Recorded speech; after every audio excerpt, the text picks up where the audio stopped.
This is going to be a little bit of a different talk in that I'm going to be talking about a bit of history, straying into politics, and some etymology that I think might be illuminating as far as people better understanding. A lot of people are familiar with the word mescal, but you're normally thinking of it with regards to an alcoholic drink. And that's the normal and most popular use of the word today. But in ethnobotany, there's been this weird collision around a century ago where three very different plants came to be referred to as mescal, which was the agave species, Dermatophyllum secundiflora, and peyote, Lophophora williamsii. Now, most people know the Dermatophyllum better as Sephora secundiflora, but the thing's changed names 11 times during its history, and 5 of them have chemical and toxicological work. So if somebody actually wants to learn more about it, they have to look up all 5 of them. Now, this is the real mescal. It's the agave species were used as a foodstuff. This image here on the left is a mescal heart that's had the leaves carved off. That's an intact mescal, and then that's an ancient mescal knife made out of obsidian set with pitch. And that's a prehistoric tool from Nevada specifically for mescal harvesting. Now, mescal comes from the words meaning the Nahuatl for cooked agave. And it's been a really important food because it's full of sugar. So it's very fibrous and generally now considered a starvation or hardship food. But for people who are in a desert area, this has been one of the most important foods since antiquity. But because of all that sugar, the hearts are actually fermented and used for distilling an alcoholic liquor called mescal. Now, mescal is properly in Spanish spelled with a Z, but for other reasons, but mescal is not a Spanish word. It's pre-Columbian essentially, and so in many of the older papers you'll see it with an S rather than a Z, specifically to indicate that it's not a word of Spanish origin. And so the Spaniards named people based on geographical features or foodstuffs. And so all of these people were noted by early writers as being people who ate mescal. Now, none of these people ever used these names for themselves because they all had perfectly good names. Now, this is where this sort of got me started, was I was wondering where this phrase mescal bean came from. And you can find it's supposed to be an Americanism from about 1855 to 1860, but the only place I can find mention of it from that time period is around 1854 in this very weird review of a symphony called The Plains. Now, I'm going to give a very short example because this is really hideous. You can actually read this online, and I'm not going to read this whole thing, but here's what seems to me to be the first appearance of the phrase mescal beans. A few notes on the piccolo call the attention to a solitary antelope picking up mescal beans in the foreground. Now, I don't even know what that means, but if you look at this, it has coordinates. So if we plug in the latitude and the longitude, we get this. Now, this is sort of fascinating to me because up here you have the mescal range, and over here you have said mescal bean eating antelope. And they're less than 50 miles apart. And the mescal range is in San Bernardino County, like Bakersfield is right over here, and that's Highway 95 headed up towards Las Vegas. And so I'm imagining that those two things are actually connected. Now, the mescal range was actually named after the foodstuff, but it wasn't an agave that the people there ate, it was a yucca species. And so here's some problems that I have. One, mescal does not have beans in any context. And peyote won't occur until several decades later. The same thing with Sephora. And so as far as I can tell, the antelope picking up the mescal beans in the foreground isn't really in a clear reference to anything intelligible or sane. Now, what I'm suspecting is perhaps mescal beans was influenced by those mountains, since the first place that symphony was performed was actually in Southern California. Now, in 1988, mescal got beans.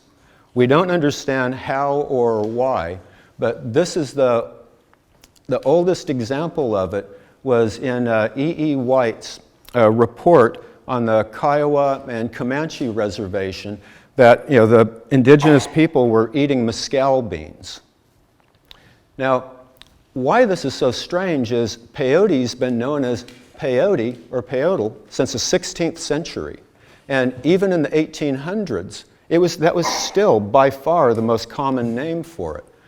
But for some reason, at some unclear point in the 1880s, continuing into the 20s and to a minor degree beyond, it suddenly started becoming known as mescal, the mescal plant, mescal beans, and mescal buttons.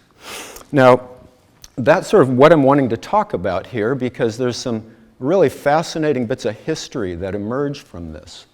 Now, the very first time that we actually hear about mescal, M-E-S-C-A-L, it was actually James Mooney, and talking about the mescal plant and just simply mescal. And the first appearance was in a letter in 1891, and then 1892 it was appearing in newspaper articles, 1890, and a photograph that he published of the ceremony. Then 1893 it was actually in print in an article that he wrote on the mescal ceremony. Now, James Mooney was a really important player in this, because Prentice and Morgan got their peyote from him. Weir Mitchell got his peyote. Ewens at the USDA got his peyote from Mooney. And basically, he was trying to stimulate, and Wiley at the USDA got his peyote from Mooney. So basically, the vast majority of everybody early on that was doing research on peyote got it from James Mooney. Now, just to sort of clarify, this is the plant they were referring to as mescal. This is a peyote growing in Terrell County, Texas, where basically nobody harvests today, and the populations are thriving and healthy and totally intact. Now, the earliest use was in 1887 by a physician named J.R. Briggs, who for some reason referred to it as mescal buttons. And this is pertinent because Lewin and Hennings also picked this up when they talked about it in 1888. Now, White, as we saw earlier, was using mescal beans. But where we have a little bit of a collision here that's left some residuals was in 1894, Arthur Hefter, who hated Lewin, since they were rivals, and corrected Lewin's use of mescal, saying, well, actually, that's not even a Spanish word. Clearly it should be mescal. And why it's pertinent is a lot of people say mescaline has nothing at all to do with the word mescal. And the reality is it has everything to do with it, because it was Hefter correcting Lewin's mescal to mescal and basing mescaline on it. So it actually was based on Hefter's view of mescal, the plant. Now, confusion in the early days was just beyond abundant. Nobody seemed to know what it was. Park Davis didn't know their plant was a cactus. J.R. Briggs didn't know it was a cactus. And so you have people talking about it coming from the agave plant as the button mescal. You have other people saying, oh, it's the seed pods of the century plant, or it's at a small circular blossom from a Mexican plant that's dried. And there was also a comment that it was an indigenous ruse, where it was basically they'd succeeded in hiding the identity of it, because they said it was a bean that they'd made, they used for making soups. And you can find a surprising amount of confusion today. If you go to Memodex, they'll define mescal as the button-shaped top of the mescal cactus, a source of psilocybin. And so there's this question. Was this simply another instance of the taste like chicken phenomenon, where people try to describe things as the closest thing they're familiar with. As the 1909 Yakima Herald said, when they were talking about this being the origin of it. But I suggest there was an agenda, as our friend here will show. And this came from a 1913 paper, and you notice he's a little disheveled looking, holding a jug labeled peyote. And if you look closely at his shadow, it's rather like a shadow puppet doing rabbit ears over the guy's head out of his shadow. So I'm assuming that was intended to be both punny and derogatory. But the most important aspect of this becoming called Mescal was actually to portray it as an intoxicant, because they were having problems with basically banning peyote. And so peyote found itself referred to as the bean drunk, the booze bean, the drunk bean, the dope bean, the jag bean, dry whiskey, Indian dope, and Indian cocaine. Its actually first reference in the English language as a drug plant was as whiskey root and vegetable whiskey. But curiously, in that 1857 account, the author was actually happy with this and promoting it and talking about liking it as a southern plant. Whereas later, these were not at all friendly towards it. The other aspect of peyote was that its religious use had a lot of potential for offending Christian reformers who were in the process of trying to, quote, acculturate Native American people. And they had this idea that Native American people would be better off if their culture could be completely obliterated and all of them were turned into good Christian farmers. And this was actually the original set of Indian commissioners. This was actually their stated reason for being. And they reaffirmed this over and over. But this notion of peyote having not just intoxicant value, but religious use was something that was deliberately employed trying to mobilize people against it. Now, I suggest there's a pattern here. If we look through these headlines, you have worse than firewater's substitute, effects like strong alcoholic drinks, even more powerful than Mescal. And then you have similar where they're talking about the intoxication being like hashish with a strong appeal to the sense of the supernatural, or again, better than hashish, and dreams more entrancing than De Quincey's opium consumption. The confusion was actually so extreme that the Brownsville Herald declared that it actually contained opium and cocaine. Or probably my favorite description was this last one, where they're describing the activity as being similar to a combination highball of cocaine and whiskey with a dash of champagne. And I have to wonder how many of the readers of that paper had personal experience with that combination. And being acquainted with opium was another very, very common occurrence in that day. Now, this last one was actually by the Commissioner of Indian Affairs, Robert Valentine, in 1911, where he's basically damning it as being in the same category as opium, cocaine, cannabis, and chloral hydrate, which, from my point of view, aren't even in the same category as each other. Now, this is Commissioner Valentine, who is a dedicated prohibitionist. And his declaration that peyote is a greater enemy to civilization, especially the Indian race, than whiskey, I'd suggest was based as much on religious opinions as it was on actually perception of it as an intoxicant.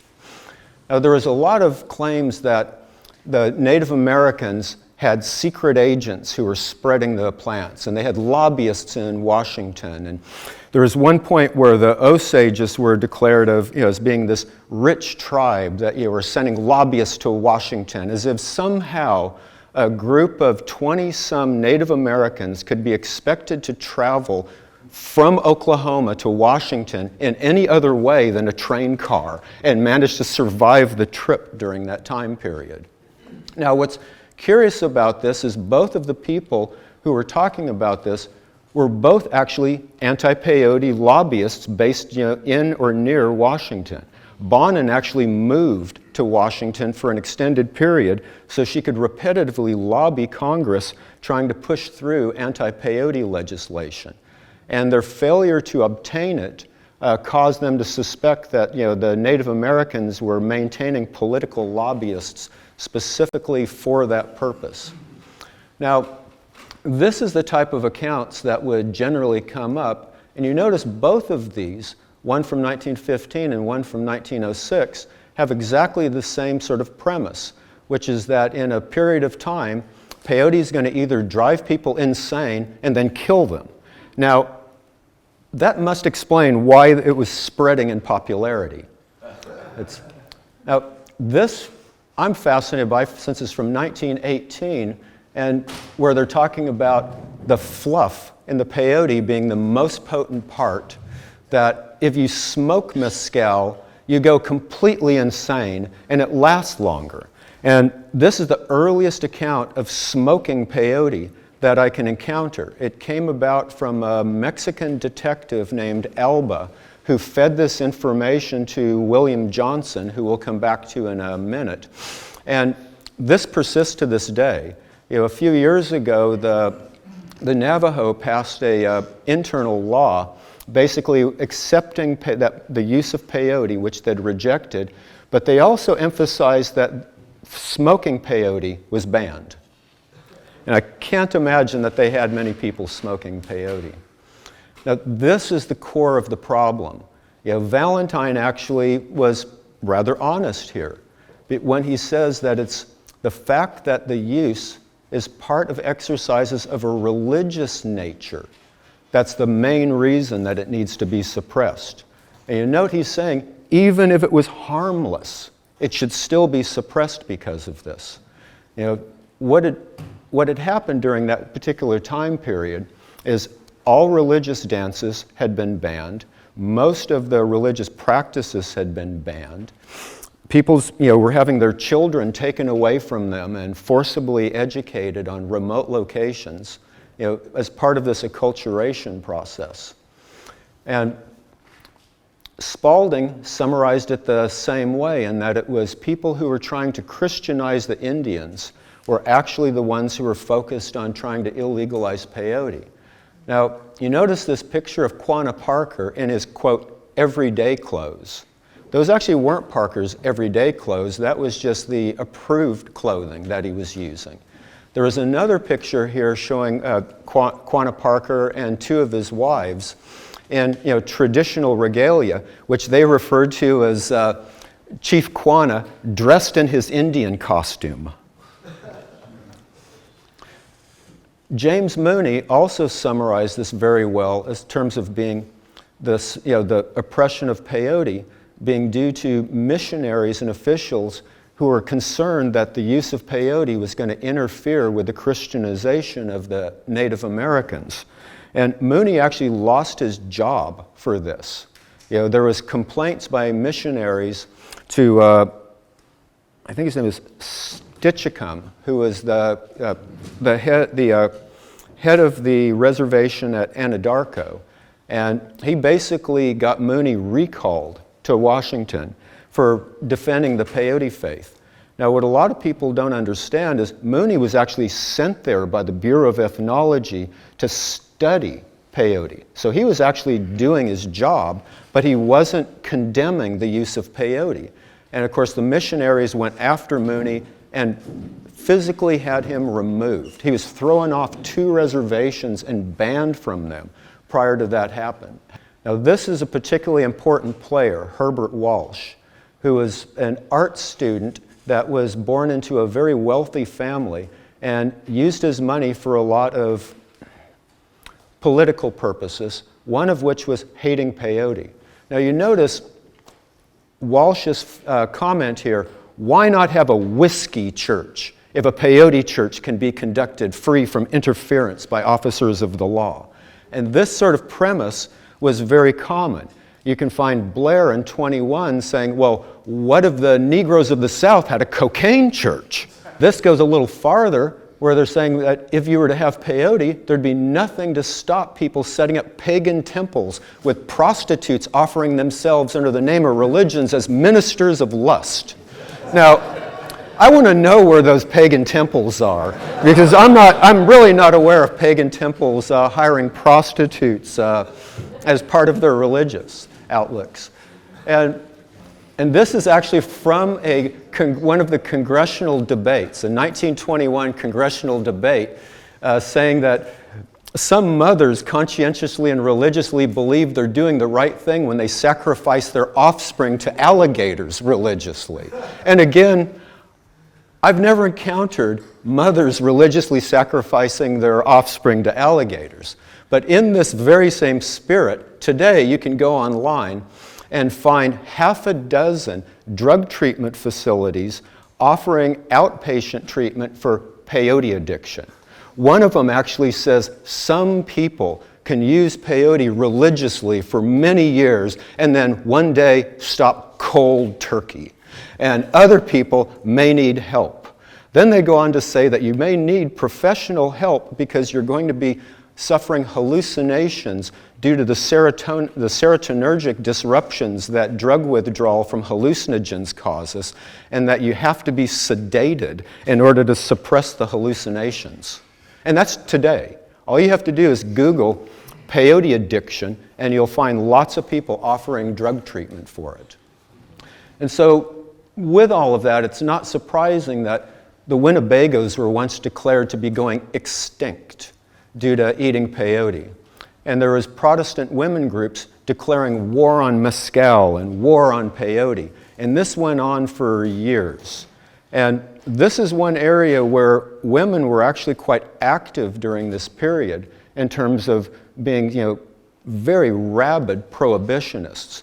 Now, this was not an urban phenomenon. This was largely it was a rural Protestant phenomenon, because in this time period, the cities were full of immigrants, and be it Irish or German or what, none of those people were anti-alcohol, and most of the population of the United States was not in favor of prohibition.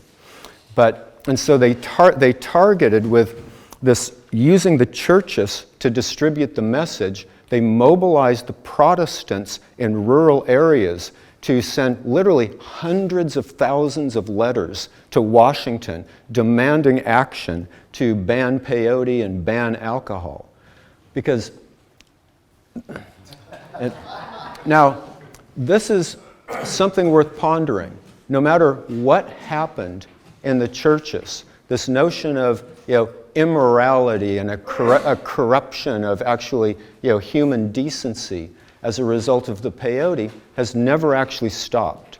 You can still find this propaganda today, although now it's mainly limited to religious texts. Like if you go into fundamentalist publications, you'll still find people talked about as slaves of peyote, and peyote being the tool of the devil to ensnare Native Americans. So it's actually never stopped. But what's sort of fascinating here, this is, I believe, one of the myrtilla cactus. And they're claiming this is a Mexican species, nothing at all to do with peyote. And I don't know if you can read what it says because it's a little small, but it says, peyote comes from the fruit of the mescal cactus and has long been used in Indian sex rites. Now, I haven't come across any of the papers that they were basing that on, and I suspect they never actually existed. Now, back to the Winnebagos. That's where they're saying the victims of the Mexican bean are dying at startling rates. Men and women alike, 700 in an orgy. Nearly a dozen children are dead. And of course, we have these young peyote addicts who've been enslaved among the Winnebago community. And when they say the great white father in Washington is powerless to interfere with the wild orgies that are so rapidly depopulating the tribe, I was rather confused by that, because there seems to be some contradictions in concepts. And as we all know, the Winnebagos have not gone extinct. I rather love the second paragraph there, where it's fearless of the horrors of insanity, resolutely facing racial extinction, conscious of inevitable physical decline, courting death itself and the practice of strange and weird religion. More than 200 Winnebagos are slaves of the Mescal tea habit, at once the most horrible of Indian orgies and the very latest vice of the red men. Men and women who are the brightest and most intelligent are now dull of comprehension, driveling idiots who chatter like monkeys, speaking neither English nor their native tongue intelligently. And that's hard to even respond to. But I'd like to say a little bit more about those orgies. Orgies have a broad meaning. It actually means an unbridled or unrestricted immersion in something that a person likes. It doesn't have to have anything at all to do with sex, as this orgy of canned baked beans and soggy pie washed down with bottled beer suggests. But when I would also suggest when that word was used in publications and delivered in front of very conservative Protestant reformers, that a lot of those people were going to misunderstand it and misinterpret it, and it was not an accidental choice of the word. And this sort of intersects us today. The peyote religion was dismissed as a spurious sham, where it was just a fiction, specifically to try to gain religious rights and prevent legislation from being passed. Now, inherent within this is a dismissal of the validity of peyote as a spiritual path. And we still find this today. If you look at any of the psychedelics being viewed as spiritual tools, the mainstream rejects this, period. That there's no validity to it, that it's completely false. And it goes much deeper, to the point that, Jonathan Ott made this wonderful wisecrack that I think actually has some depth to it, where he says, why is it that the ethnobotany of the Sacramento hippie is considered unworthy of study? And that casual dismissal still exists, and I don't see it going away anytime soon. Alcohol and all other drugs being lumped with peyote was actually what was going on, because we aren't talking about just alcohol or just peyote. We were talking about all drugs. But we have a doctor here declaring that the peyote addict becomes indolent, immoral, and worthless. And when the federal narcotics farms were created in 1929, there was clear provisions for the admission of peyote addicts and cannabis addicts among their population. When James Collier contacted them in the early 40s to find out how many peyote addicts had been treated, he basically was told they hadn't seen any. I mean, big surprise. But there's been this sort of vilification and belittlement of all of this. And you can find this actually not just in popular magazines like Time here, but you can find it in peer-reviewed journals. Now, what Frank Takes Gun is holding up here is a picture of a peyote ceremony, where he's basically defending the legitimacy of the peyote faith. And so what Time runs it as is, for some, a hangover after the service. And this is from a peer-reviewed journal, where they're talking about the use of peyote for helping with alcoholism. And you look at what they're referring to the guy as hair of the dog, learning to get his buzz from peyote instead of a bottle or Ripple, where these people are popping an average dozen mescaline-packed peyote buttons each meeting. And so there's very clearly this pejorative content that's almost constant. And a lot of people, myself included, had never even heard of this phenomenon that's euphemistically referred to as the Great Awakenings. And there was 3 such of these events starting the late 17th century. and they were eventually a religious revivalist craze, literally the big tent revival meetings that were swept the nation coast to coast. During the Second Great Awakening, the number of churches in North America doubled in one single year, and they were reporting 1,000 new converts a week. The third one is the most important one because it imparted a almost permanent activist imperative where the people were extolled to go out and rid the world of evil. And ridding the world of intoxicants was part of that evil. And it's actually never stopped. We can still find this ongoing today. And that's where this actually gets quite dark as far as peyote people go, because a lot of people don't understand peyote has no constitutional protection for anyone. What the NAC enjoys is legislative protection by act of Congress.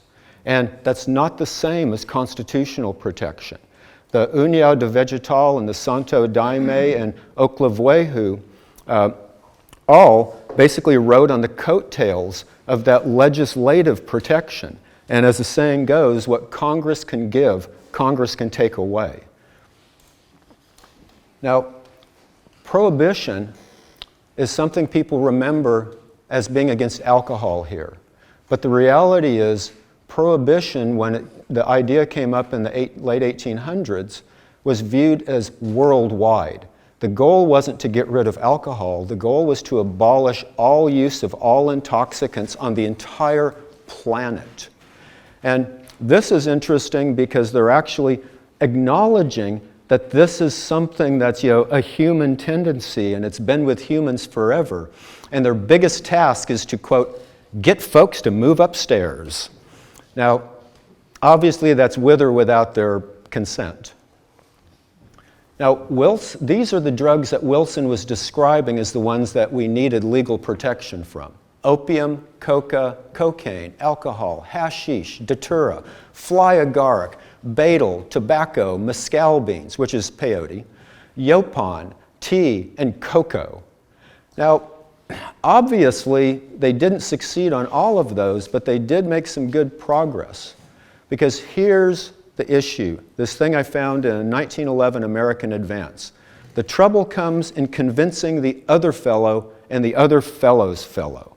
And when you can't convince people by argument, the motion moved to convincing them by legislation, where basically if they didn't agree, they went to jail. This is William E. Johnson, and I love this. This piece by Mackenzie is an autobiography of Johnson, where he's basically being praised for being a good Christian soldier. Now, after Prohibition came into play, Johnson didn't really have much to do here because he was originally a prohibitionist who turned his focus on peyote quite aggressively.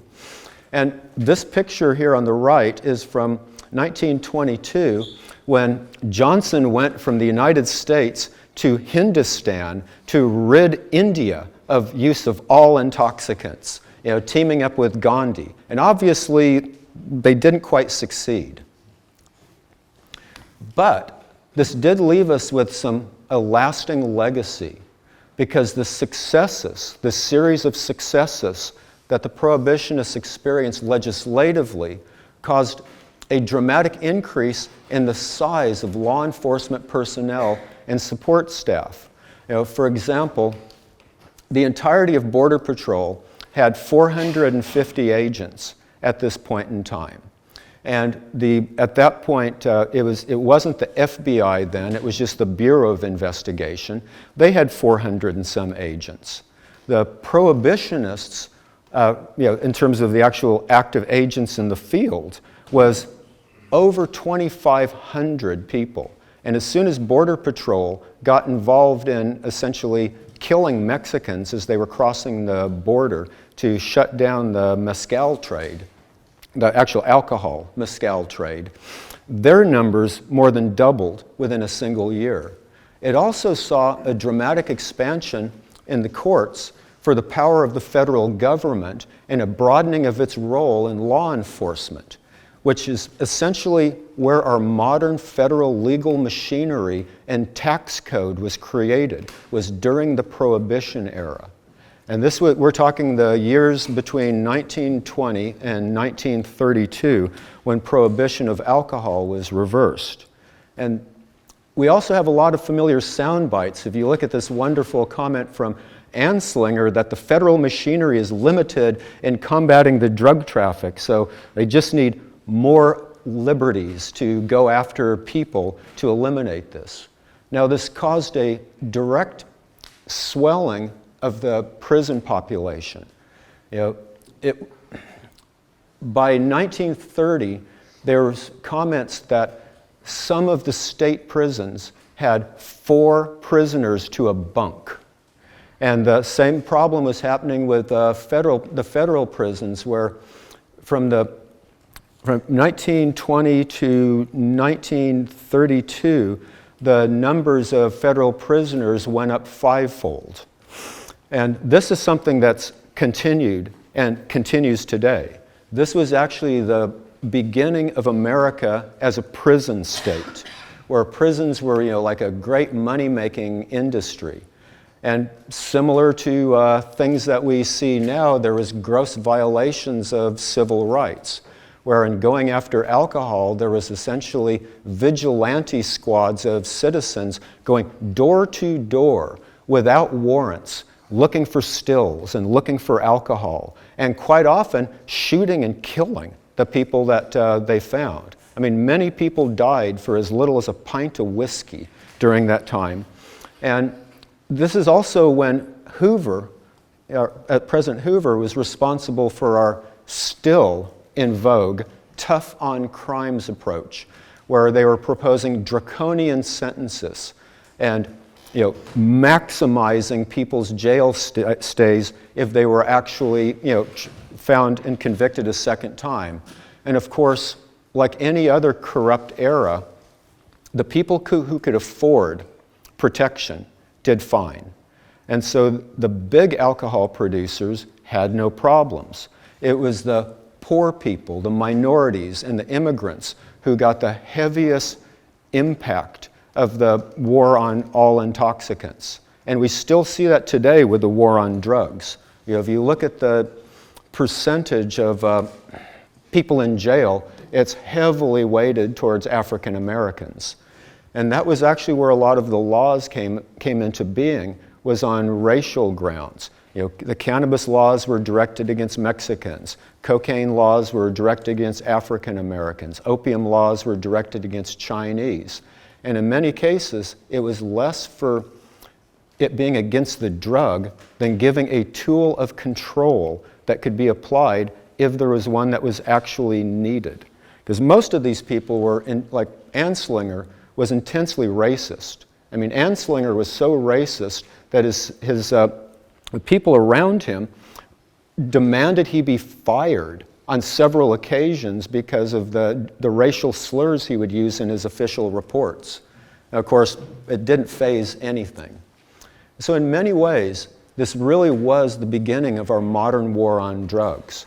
Now, we saw a huge resurgence in the 60s in response to the counterculture and the anti-war effort. But by 1930, more than half the federal prison population was there either in violation of the prohibition laws or the anti-narcotic drug laws.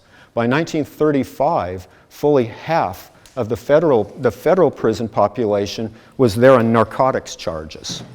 And that's something that we still have this trend continuing today. This is really the impetus of prohibition, where when you can't convince people of something, your only choice and the only right way to deal with it is outlawing it. Now, with peyote, there was really no laws against it, and it was repetitively supported by the courts when it went to court. But that did not stop the opponents of peyote from arresting and sometimes imprisoning Native Americans or peyotists during every decade of the 20th century. At the end of it, it was other peyote groups like Peyote Way Church of God or Robert Boyle that ended up in court. But there's been very unrealistic expectations, as we all know. You know, President Harding made a comment that he believed within just a generation, not only will liquor have disappeared from politics, but it will have disappeared from human memory. And here is a really interesting piece where they're referring to a whiskey root, and if you notice, they're saying that the word whiskey has become obsolete and no longer has a place in the English language. And of course, the peyote cactus is also now obsolete, although it still grows, despite being obsolete. This isn't that different from things you still see today in terms of these overblown claims. The victory in the war on dope was from 1933. Anslinger claiming that it's the beginning of the end for the dope traffic was in 1934. And from 29 through 32, there was calls for drastic rules and increased jail terms and a rush to push these bills through Congress. The rush was about the Porter Act that created the federal narcotics farms. You know, one was in Lexington, Kentucky, and one was in Fort Worth. And the one in Lexington is by far the better known of the two. The one in Fort Worth was really interesting in that it was a minimum security co-ed facility. They eventually shut down because they were having too many pregnancies among the jailed people. Now, this is another mescal bean. And this had a rather interesting intersection. I've never been able to figure out how, when, or where this became referred to as the mescal bean. It shows up in Hugh Lennox Scott's notes from 1889 to 1897, but these weren't published until just a few years ago. But clearly this was in use during that time. Now, it was actually published in print in 1907 when, well, I'll come back to that in a minute, but if you note, Oklahoma had outlawed medicine men, and it had passed a law against peyote referring to it as the mescal bean, effectively outlawing it on the Native American reservations. And in 1907, this confusion actually helped overturn Oklahoma's law because people were pointing out that the mescal bean was actually the Sophora secundiflora and peyote was something entirely different. Now, despite this, many people, especially in law enforcement, completely ignored this and went on to continue referring to peyote as the mescal bean. And a few years later, in 1920, Kansas passed a law basically declaring Lophophora williamsi or peyote and Agave americana, known among the Kansas Indians as mescal, as being illegal. And 3 years later, Arizona and South Dakota passed almost identical laws outlawing Agave americana and Lophophora williamsi, sort of as more, you know, since they weren't sure, they figured they'd just outlaw both of them. Now, today, this is still true today. In the city code from 2014 in Dodge City, Kansas, you can see they still have Lophophora williamsi or Agave americana, commonly known as the mescal bean, as something declared to be illegal. The only positive thing I can see in this is somebody finally figured out how to spell agave correctly. Now, there is another ethnobotanical train wreck that's actually quite pertinent and of interest that I'd like to take a slight detour on. Ottavazio and Fry in 1976 published a very influential paper that somehow got respected as if it's fact. And in it, they were proposing there is this movement from more highly toxic to safer choices as intoxicants. And their first one they proposed was the Ungnadia speciosa, or the Mexican buckeye. And then it moved to Sophora secundiflora, and then eventually to Lophophora. Now, there's some problems with this.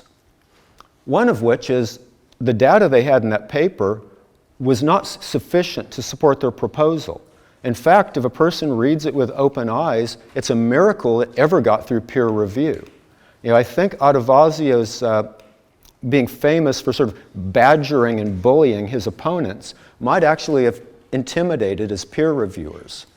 Because among the problems they had, the oldest site they mentioned had only the red bean. There was no Ungnadia in it.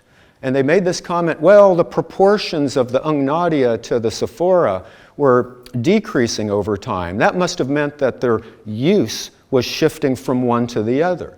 But they had absolutely no data on that, just this comment that the proportions were shifting.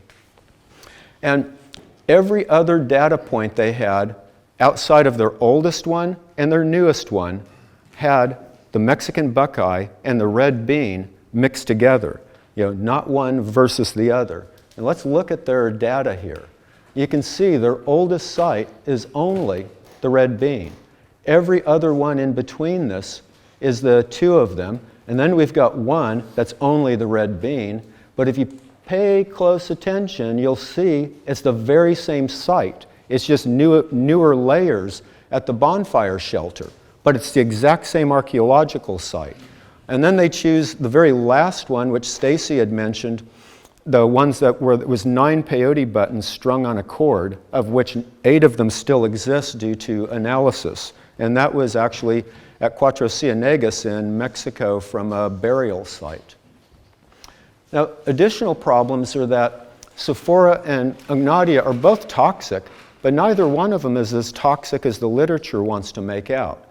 You can find claims that a single red bean has killed a human, but you can't actually find a single account of this anywhere. Not in the medical literature, not in the morbidity literature. Same thing with Ungnadia. Plus, the Ungnadia has no drug effects. It's toxic because of cyanogenic lipids. And there's never been any indication of its drug use.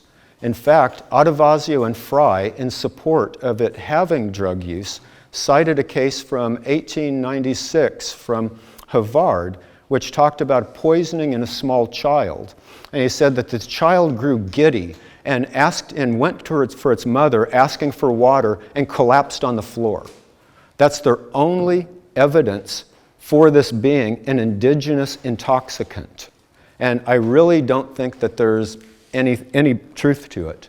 Now, most pertinently, something that's always a valuable concept in any area of science is this explanation necessary? Because many times people will create fictional explanations of things they only half understand. And in this case, it's not at all necessary. These beans were used, both the seeds were used for jewelry, ornamentation, and not at all for consumption. Now, Adavasio and Fry presented this idea that because of the context these were sometimes found in, that they were used ceremonially, where they were in these twilled baskets that were totally closed. So if you wanted to access the seeds, you actually had to destroy the baskets. And there was, 11 kilos, I think, was found in one of these. And then Martin found half a bushel at the Shumla caves, which Stacy also had mentioned, and he suggested these were eaten as food. Now, a lot of people might not understand this, but the Mexican buckeye seeds are delicious. They're sweet and they taste like pistachio nuts. And this has been noted for a very long time. But if you eat more than several of them, they'll make you violently ill and vomit them up. And that might be why there's no actual deaths from it. But the cyanogenic lipids are rather stable. When the seeds sprout, they get converted into other materials that are more toxic, glycosides. But in plants that have these cyanogenic compounds, it's not uncommon for humans to have figured out how to detoxify them. It's generally through soaking them and leaching them for long periods of time. And if you had plated and twilled baskets enclosing seeds. What better way to contain your seeds for leaching? Now, I'm not saying I've got proof or even evidence that this could detoxify the Mexican buckeye seeds. But if you think about where these people were, it was where the Pecos and the Rio Grande came together. And so this is some actually really nasty water. You don't really notice it now because you got this reservoir. But the water coming out of the Pecos is highly mineralized, because it's basically coming out of limestone soils. And so it tends to be slow moving and very brackish. And I suspect that it would actually help with leaching out anything.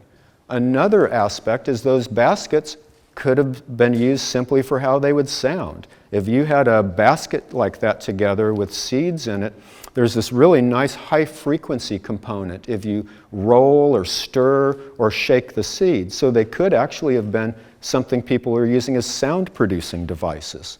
I mean, they could actually have been used as pillows or rests, like a beanbag chair for all we know. But very clearly, I would suggest there's no evidence for them ever being used as drug plants based on that rationale. Now, let's go to the Cuatro Cienegas plants, these 9 buttons. This was originally reported in Taylor to be from 1810 to 810 to 1070, and that was based on radiocarbon dating of pieces of matting that was in the same context. Now, Martin Terry actually analyzed one of the buttons and pushed the date a little bit younger based on that. Jan Brun in 1978 had actually analyzed the buttons. He found 2.25% alkaloid in it, comprised of mescaline and 4 isoquinolines.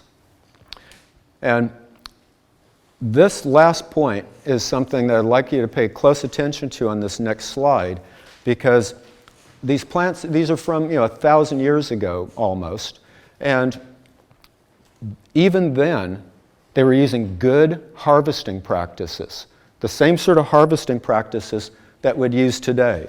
If you notice how nicely these buttons are cut off, that's a very nice conservative harvest. They haven't brought a bunch of the subterranean stem with it. And that's actually as beautifully done as a person could ever want to see peyote harvested. So the notion that using digging sticks and popping peyote out of the ground like the sticks are a lever, which is practiced today by a number of groups, is the oldest and traditional approach, actually is contradicted by this. I'm not sure where or how that came into being as a way of getting peyote out of the ground, but it could just be one of practical laziness. Since the peyote is like flush, and if you don't have a tool, well, sticking a stick in the ground and popping it out is definitely going to break off the crown and get you peyote. But it's also going to compromise the population over time.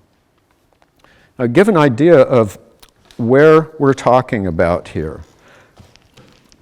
All of these sites of Otavazio and Fry are right up here along the Rio Grande. This is the Pecos coming in here, and all of this is flooded right now down to here where the Amsterdam Dam is.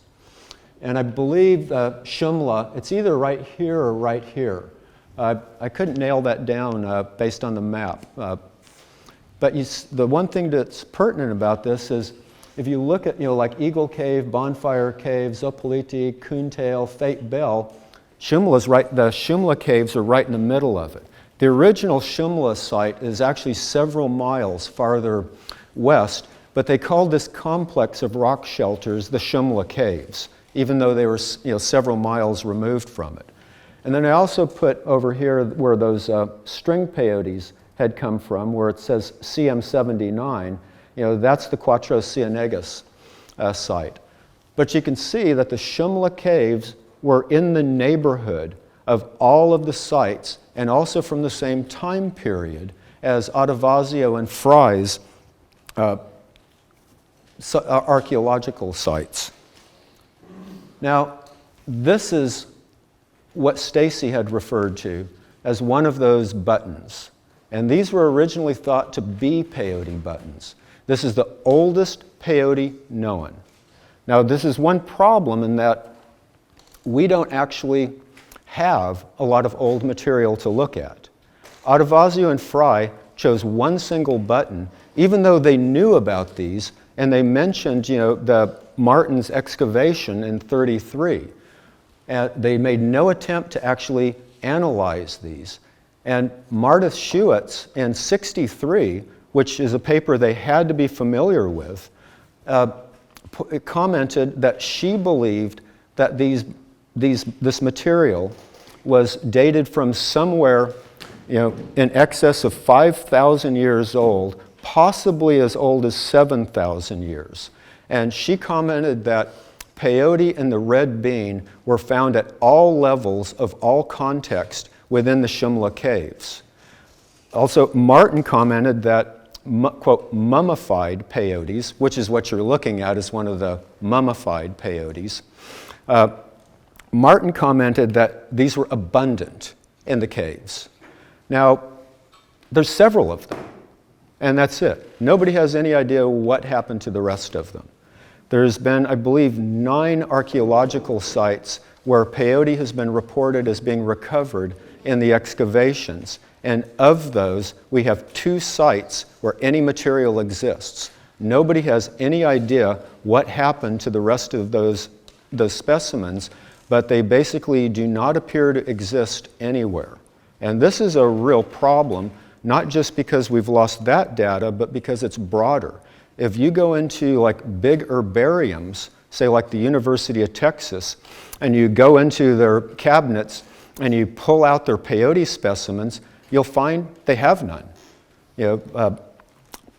Basically at some point in the late 60s or early 70s, some individual, probably a grad student, went into the herbarium and stole every single peyote specimen from the herbarium.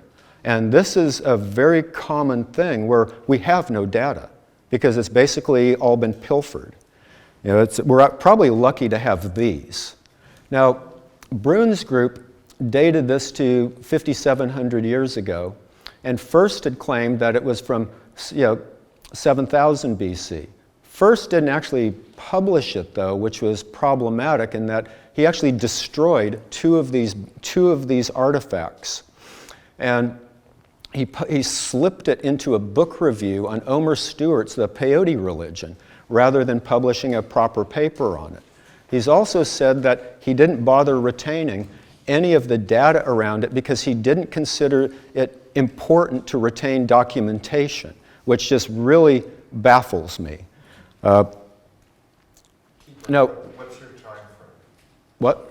5 minutes? 10 minutes? Is that where we're at? We got 5 minutes? Yes, absolutely. Okay, well, I'm doing good then. Okay, now these are basically, these aren't botanical specimens. These are manufactured items that were shaped to look like peyote.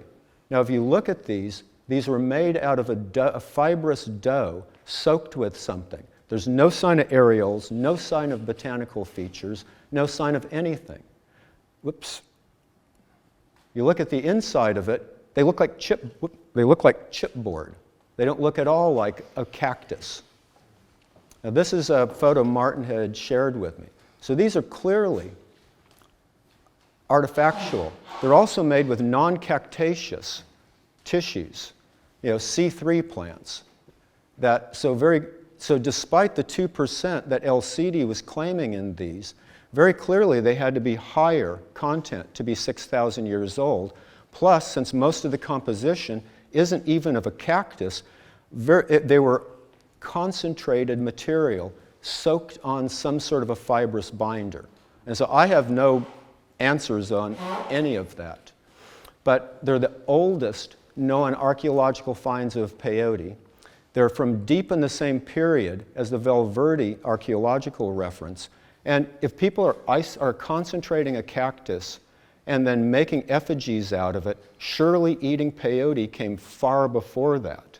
And so when Martin tried publishing this originally in Science, which is where Ottavazio and Fry's paper ran, John Ottavazio, as peer reviewer, got Martin's article rejected as being spurious science. So we would have actually seen this published several years before it was in a good journal, what had it not been for this malevolency.